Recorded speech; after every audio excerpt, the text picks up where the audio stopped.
ነሐሴ 2017 ዓ.ም በአሜሪካ ኦሃዮ ግዛት በሲንሲናቲ ከተማ ሶስት ብሩህ የነገው የሀገራችን አምባሳደሮች ኤደንና ፌቨን አዱኛ የተባሉት እህትማማቾች ሌሊት ከቀን በታላቅ ሆስፒታል ውስጥ የሰውን ሕይወት ለመታደግ ይለፉ ነበር። ጓደኛቸው በእምነት ደረሰ ደግሞ በባዮኬሚካል ኢንጂነሪንግ ተመርቆ እቱን ይዞ ወደ እናት ሀገሩ ተመልሶ ወገኑን ለመርዳት ትልቅ ሕልም የሰነቀ መሐንዲስ ነበር።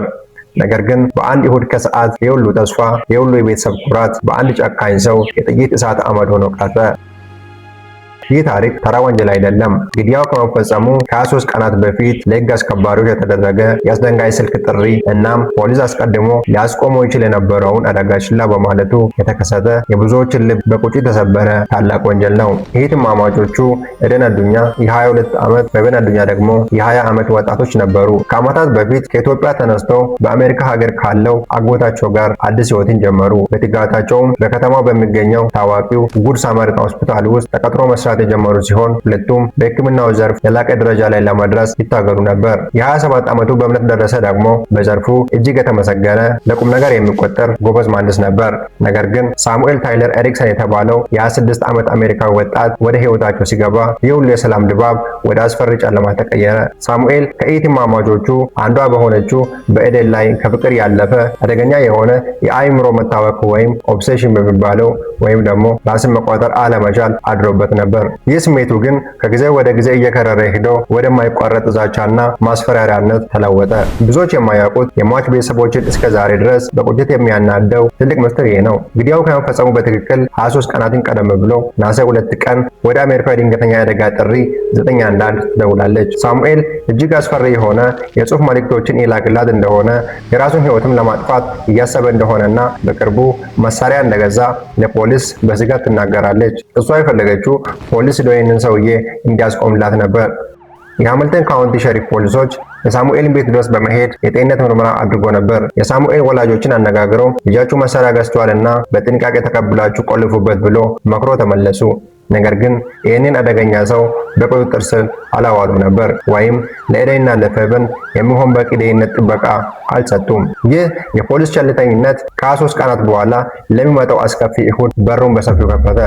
ነሐሴ 25 ቀን ከቀኑ በትክክል 7 ሰዓት ከ30 ደቂቃ ሳሙኤል ኤሪክሰን በቅናት በበቀልና በጭካኔ ስሜት ታውሮ እህትማማቾቹ ወደሚኖሩበት አፓርታማ መጣ። መኪና ውስጥ ሆኖም በንዴት ይጠባበቅ ነበር። ሳሙኤል የጠበቀው በእምነት ደረሰን ነበር። በእምነት በዛ ይሁድ ወደ እህትማማቾቹ ቤት የመጣው እንደ ማንኛውም ወጣት የእግር ኳስ ጨዋታን በጋራ ለማመልከትና ለመዝናናት ነበር። ነገር ግን ሳሙኤል በእምነትን ከአፓርታማ ውጪ ከኤደን ጋር ሲያያቸው ንዴቱን መቆጣጠር አልቻለም። በችኮላም ወደ እነሱ ሄደ። በመካከላቸው ታላቅ ክርክር ተነሳ። አደጋው የተረዳችው ኤደን በፍጥነት አፓርታማ ውስጥ ላለችው እህቷ ለፌቨን ስልክ በመላክ ሳሙኤል እዚህ መጥቷል፣ በሩን በፍጥነት ቆልፊው ስትል የመጨረሻ መልእክቷን ላከች። ነገር ግን አልረፈደም። ሳሙኤል የያዘውን ሽጉጥ አወጥቶ መጀመሪያ ኤደንን ከዛም በእምነትን በጭካኔ ተኮሰባቸው። ኤደን እዛው ሕይወቷ ሲያልፍ በእምነት ደግሞ ክፉኛ ቆሰለ። ሳሙኤል በዚህም አልረካም። የአፓርታማ ደረጃውን በንዴት ወጥቶ በሩን ሰብሮ በመግባት ገና የ20 ዓመት ወጣት የነበረችውን ፌቨን አዱኛን በተመሳሳይ ሁኔታ ሕይወቷን ቀጠፈ።